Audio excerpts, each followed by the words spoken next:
Chad from Autel Diagnostics, and welcome to the shop. On today's episode, we're going to talk about doing two things at one time, and that's using the bidirectional controls on your scan tool and the scope at the same time. To do that, we're going to use the MS919, and we're also going to show you how to do it on the MaxiSYS Ultra. On the MS919, it does come with the VCMI. This gives us the ability to not only communicate with the vehicle via the OBD2 port, but also to use the scope functions. This has a 4-channel lab scope built into it. So we can use both of those at the same time. And you can see I got a camera set up right here. That is the camera underneath the hood, so you can see the evaporative emissions solenoid. And what we're going to do is we're going to bidirectionally control the pulse width modulation on that solenoid while watching it on the scope. I've already connected to the vehicle, and I am connected via Wi-Fi to our VCMI. That gives us the best speed to be able to use the scope and to be able to use the OBD2 port at the same time. I've already ID'd this vehicle as a Ford Expedition. It's got the 3.5 V6 twin turbo monster of an engine in it. And what we're going to be doing is we're going to be actuating the canister purge valve solenoid, which is pulse width modulated. And we can do that on the bidirectional side of the scan tool, and we're going to use the scope built into the VCMI to check that and make sure that everything is functioning properly. So let's talk about hookup first. So I've connected the VCMI to the vehicle via the OBD2 port, and I have connected the scope lead A, channel A, which is red, directly in line with that evaporative emission solenoid. And you can see here that I have two pigtails, and I've done it in line. Here is our plug, here is the solenoid. And I've done that with these connectors that are provided in the box. So these are pin-out connectors, and what you'll see is they have a male and a female end on them. So I can use these in line. They come apart, and you can use each individual one. You can use them in line to test a circuit. So that gives us the ability to hook our scope to that without having to back probe or pin in or pierce a wire. It gives us a good option to be able to access that network without having to interrupt that network as far as a back probe or a pin. Now, if you have an intermittent issue going on, sure, it may be right to back probe that wire, or it may be right to pierce that wire. In this case, it's just an example, and I wanted to show you how you can use these connections as well. What we're going to do on our scan tool, using the MS919, we're going to go into our PCM module, and we're going to go ahead and select active test. Now the key is on this vehicle, and down here in the bottom corner you're going to see evaporative emissions canister purge valve duty cycle. I'm going to go ahead and select that one. It asks me if I want to see any live data. At this time I don't need to see any live data. We're going to click cancel. Now we can see that we have our canister purge valve solenoid and our duty cycle information on the screen. This is going to give us what percentage of duty cycle we have put this canister purge valve solenoid at, and we can then use the scope to be able to verify that that information is correct. So we're going to switch over to the scope using the MS919. We can do that by pushing the two sheets of paper that are on top of each other. If we've already opened our scope module, we can go right to that, and you can see our scope is running, and we have a consistent signal coming out of that network. There's no pulse width going on that currently. So I'm going to push our sheets of paper again.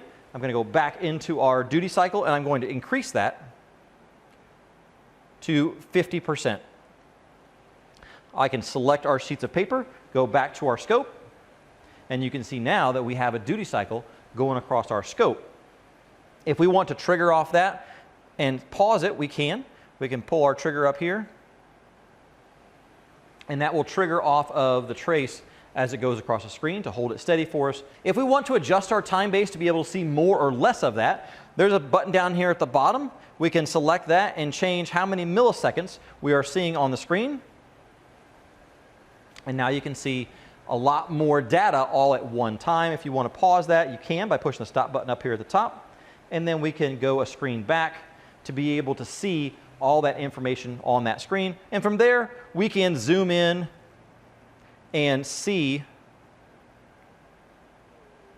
those modulations a little bit more clear. So let's see if there's a difference. Let's speed that up. Let's take that to a higher duty cycle. If I push our sheets of paper, I can go back and I can increase.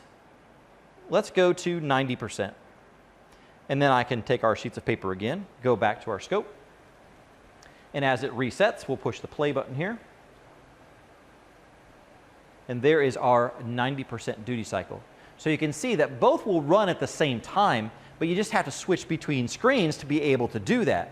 Now, if you want to run both of them at the same time, and you want to see them both on the same screen, well, we can do that as well. And that is a feature of the MaxiSYS Ultra. So the MaxiSYS Ultra has all these same features as the MS919. However, we can run a split screen on that. So let me get that set up, and I'll show you how that works.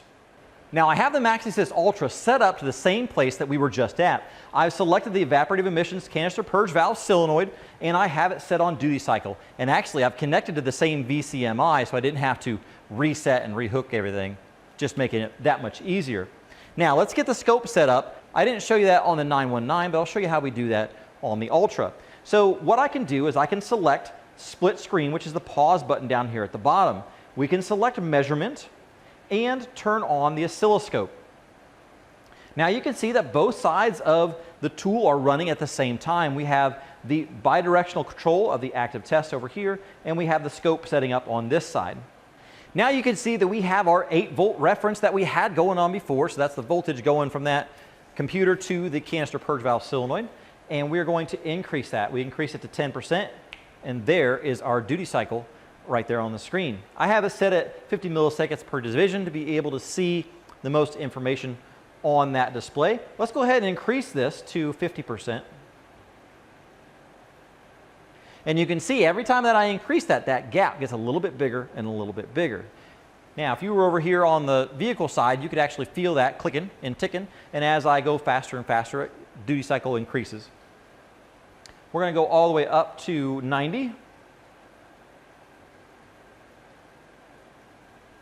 And you can see our complete duty cycle change all the way from 10% to 90%. So we can verify that the computer has full control of this canister purge valve solenoid. And we can also confirm that the purge valve solenoid is working if we wanted to add smoke to it. And we can see that smoke come out at higher rates. So a lot of cool features and functions built into the tool. And to be able to see both at the same time is a great feature on the MaxiSYS Ultra. But don't forget, the MS919 has the same features, just not the split screen. So we can still run the bidirectional control, flip right over to the scope without having to reset everything up every time to see what's functioning and working properly. I hope this helps. I'm Chad from Autel Diagnostics. Thanks for watching. Make sure you give us a thumbs up, like, subscribe, and we'll see you next time.